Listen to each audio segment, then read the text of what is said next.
Okay, now that I'm out of the wind, so we have some cold air coming in from Canada that's gonna give us some heavy frost. So I've moved some of my seedlings here that are inside the greenhouse.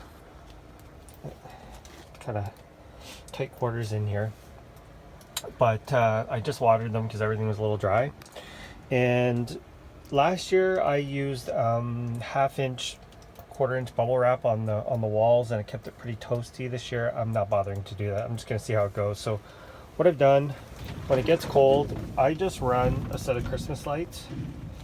I don't know what size these are, C7, C5. I just happen to have these laying around in the garage.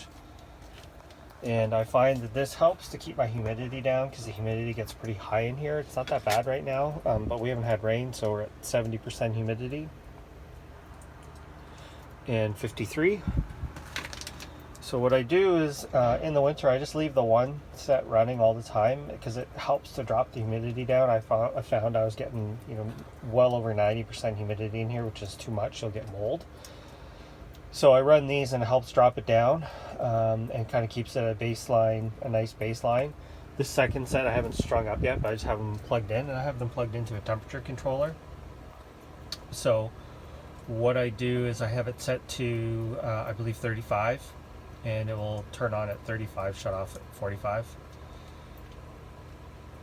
And it was warmer in here. I had the door open when I was watering, but so basically I get the first set going just to kind of keep a nice baseline warmth, and then the second set, if it actually does get cold. Last year, as far as I know, these never came on.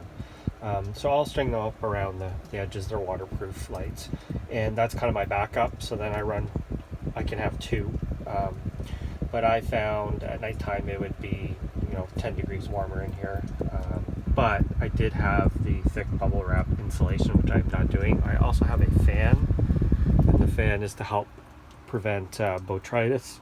I have seen it on the plants when you get like dead bits or ones that kind of die. It shows up right away, so I usually pull those plants out, and always try and keep it on the dry side. So you can see here, this is one of my mule palms. There's a Jubea chilensis behind it, some Sable Cossierum, some Butia cross Jubea, some Sable Riverside, some queen palms, some Trachycarpus fortunei. Down that shelf is Sable palmetto, and those are type of acacia, silver wattle, Caryophoenix alfredi, a bunch of Trachycarpus fortunei, more palmettos, more fortunei, Sable lisas. This is a Joshua tree, and then these are my Livestone chinensis that I separated, that kind of got zapped, but they're coming back. So these, a couple of these will go outside. And then up here, more fortunei, more queen palms, and some Trachycarpus nanotol. I think that's all I got up there. So most of this stuff is pretty cold hardy fare, other than the Caryophoenix. So this is how I kind of do it. We're going to see how it goes. I mean, most of these palms can handle cool temperatures, frost, but just when they're young and when they're in pots, I like to just kind of keep them nice and warm, keep them out of the frost. So anyway, thanks for watching.